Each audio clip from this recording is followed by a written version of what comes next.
नमस्कार विद्यार्थी मित्रांनो, मी सूरज आंबरे यूट्यूबच्या ऑनलाईन प्लॅटफॉर्मवर तुम्हा सर्वांचे स्वागत आहे। महसूल सेवक म्हणजेच कोतवाल पदभरती या ठिकाणी मान्यता मिळालेली आहे। तब्बल 2912 पदांची या ठिकाणी मोठी जाहिरात येणार आहे। त्या अनुषंगाने बघा, तलाठी पदभरतीमध्ये सुद्धा या ठिकाणी कोतवाल या पदासाठी 10% जागा आरक्षित असतात। त्याचबरोबर या पदासाठी पगार जो आहे तो 15,000 रुपयापर्यंत मानधन आपल्याला मिळत असतं। म्हणून खूप चांगली जाहिरात या ठिकाणी येणार आहे। त्या संदर्भातली अधिकृत माहिती आपण या व्हिडिओमध्ये बघणार आहोत। छोटासा व्हिडिओ आहे, शेवटपर्यंत नक्की बघा। तर बघा, महाराष्ट्र शासन महसूल व वन विभागाअंतर्गत या ठिकाणी या पदभरतीला मान्यता मिळालेली आहे। 19 ऑगस्ट नुसार हे जे परिपत्रक आहे बघा, महसूल सेवक कोतवाल पदभरती सन 2026 अंतर्गत बघा शासन निर्णय आलेला आहे। आणि त्या अंतर्गत सर्व जिल्हाधिकाऱ्यांना जिल्हा प्रशासनामार्फत या ठिकाणी ही पदभरती करण्यासंदर्भात निर्देश देण्यात आलेले आहेत। त्या संदर्भातली अधिकृत PDF आपल्याकडे आहे बघा, तुम्ही बघू शकता। ही आहे महाराष्ट्र शासनाची या ठिकाणी अधिकृत PDF। त्या अनुषंगाने तुम्ही बघू शकता। तर बघा, सर्व जिल्हाधिकाऱ्यांना हे आदेश देण्यात आलेले आहे की सर्वात महत्त्वाचं म्हणजे बघा, रिक्त पदे जी आहेत ती या ठिकाणी बघा 31/5/26 पर्यंत जी रिक्त पदे आहेत 2912 इतक्या महसूल सेवकांची पदे रिक्त आहेत। आणि एक विशेष बाब म्हणून शासनाने याला मान्यता दिलेली आहे। त्यानंतर बघा, या अनुषंगाने संदर्भ त्यांनी दिलेले आहे।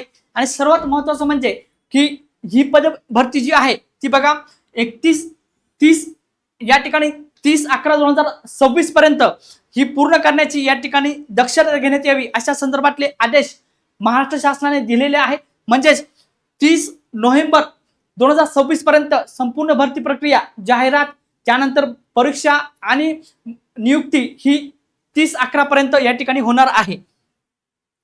पुढे तुम्ही बघू शकता, या ठिकाणी बघा जिल्हानिहाय पदांची संख्या दिलेली आहे।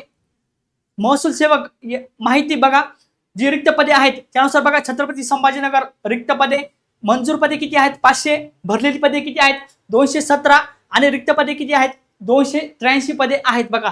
त्यानंतर बघा, जालना जिल्ह्यामध्ये 47, परभणी 64, त्यानंतर हिंगोलीमध्ये बघा 45, त्यानंतर बघा नांदेड या ठिकाणी 78, असे सर्व जिल्ह्यांची या ठिकाणी यादी दिलेली आहे बघा। पुणे या ठिकाणी बघा 149, सातारामध्ये 91 पदे रिक्त आहेत, नाशिक या ठिकाणी बघा 149 पदे। अशा पद्धतीने या ठिकाणी ही पदांची आकडेवारी आहे। मुंबई शहरामध्ये बघा 0 पद आहे, कारण मुंबईमध्ये गाव नाहीये। संपूर्ण जिल्ह्यांचे गावांमध्ये जी पदे रिक्त आहेत त्यानुसार माहिती आलेली आहे बघा। ठाणे या ठिकाणी 108 आहे। अशा एकंदरीत तुम्ही जर बघितलं तर 2912 पदे रिक्त आहेत। आणि त्या पदभरती संदर्भात शासनाने या ठिकाणी सर्व जिल्हाधिकाऱ्यांना निर्देश दिलेले आहे की 30/11/2026 पर्यंत संपूर्ण पद प्रक्रिया जी आहे ती निश्चित करून या ठिकाणी जॉईनिंग सुद्धा करायची आहे। म्हणून खूप फास्ट प्रोसेस या ठिकाणी होणार आहे, अशा संदर्भातली ही माहिती आहे।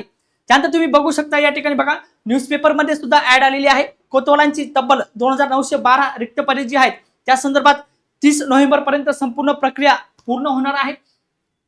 तुम्ही बघू शकता की 31 मे 2026 पर्यंत या ठिकाणी रिक्त पदांचा आढावा घेण्यात आलेला आहे। आणि महसूल यंत्रणेचा कणा म्हणून कोतवालांकडे पाहिलं जातं, म्हणून तलाठीच्या खालोखाल महसूल सेवक म्हणजेच कोतवाल हे एक महत्त्वाचं पद असलेलं आपल्याला दिसून येतं। यामुळे बघा, महसूल सेवकांची हजारो पदे आणि रिक्त असल्यामुळे शासकीय पातळीवर दाखले असेल, महत्त्वाची जी कामे असतील ती या ठिकाणी त्यावर ताण पडत आहे। त्या अनुषंगाने आता ही पदभरती जी आहे त्यामुळे बेरोजगारांना मोठी संधी मिळणार आहे। आणि मानधन सुद्धा 15,000 रुपये असल्यामुळे खूप चांगली संधी स्थानिक तरुणांना या ठिकाणी उपलब्ध होणार आहे। अशा संदर्भातली ही माहिती आहे बघा। जिल्हानिहाय आपण संपूर्ण माहिती बघितली आहे। या संदर्भातली अधिकृत PDF जी आहे ती आपल्याला या टेलिग्राम चॅनेलवर उपलब्ध करून दिली जाईल। त्यानंतर बघा, यासाठी पात्रता काय लागते बघा, त्याची आपण माहिती बघूया। बघा, स्थानिक रहिवासी असणे आवश्यक आहे। स्थानिक रहिवासी उमेदवार जे विद्यार्थी आहेत 4वी पास किंवा 10वी पास पर्यंत ज्यांची शिक्षण झालेलं आहे त्यांना या ठिकाणी काम करण्याची संधी असणार आहे। त्यानंतर वयोमर्यादा जर आपण बघितली तर 18 ते 40 वर्षापर्यंत या ठिकाणी वयोमर्यादा असणार आहे। 60 वर्षापर्यंत या ठिकाणी आपण काम करू शकतो, अशा संदर्भातले या ठिकाणी शासन निर्णय आहे। त्यानंतर बघा, स्थानिक उमेदवारांना या ठिकाणी 15,000 पर्यंत मानधन दिलं जातं।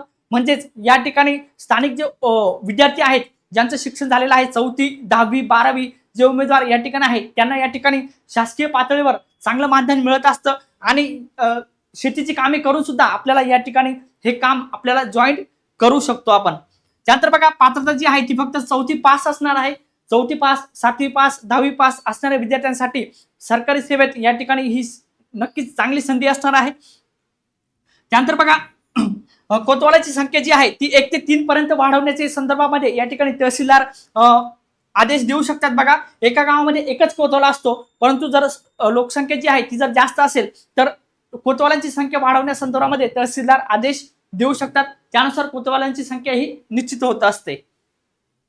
त्यानंतर बघा सर्वात महत्त्वाचं म्हणजे परीक्षा कशी असणार आहे, तर लेखी परीक्षा असणार आहे बघा 100 गुणांसाठी। यामध्ये बघा 50 प्रश्न असणार आहे आणि 1 तास वेळ असणार आहे।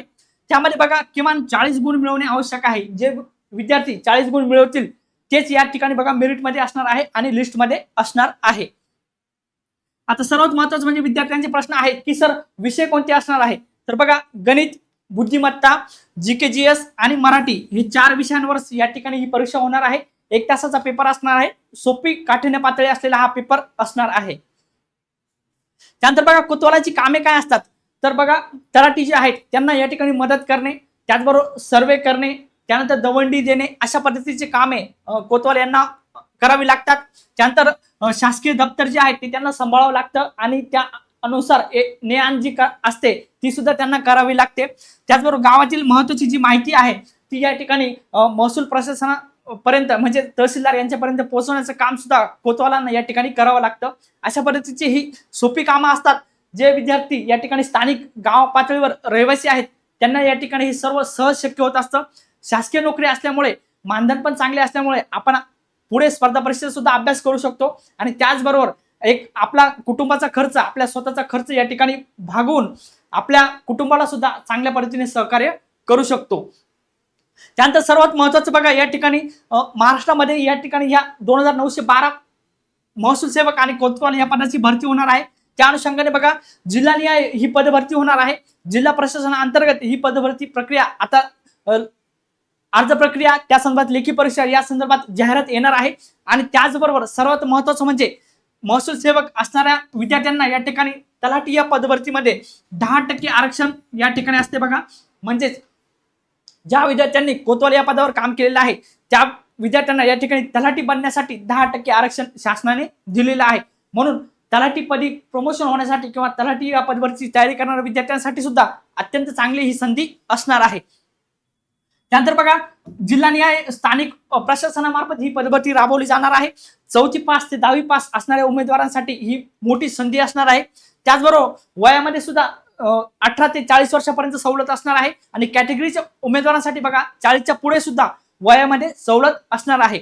आणि सर्वात महत्त्वाचं म्हणजे महाराष्ट्र राज्य अंतर्गत तालुका पातळीवर आणि गाव पातळीवर या ठिकाणी काम करण्याची चांगली संधी असणार आहे आणि आपल्या कुटुंबाला आधार देण्यासाठी आणि इतर स्पर्धा परीक्षांचा अभ्यास करण्यासाठी सुद्धा खूप चांगली संधी विद्यार्थ्यांसाठी चालून आलेली आहे। अशा पद्धतीने ही पदभरती होणार आहे। या संदर्भातली अधिकृत माहिती आपल्या मित्रांपर्यंत आणि विद्यार्थी मित्रांच्या ग्रुपपर्यंत नक्की पोहोचवा। भेटूया पुढच्या व्हिडिओमध्ये, तोपर्यंत धन्यवाद।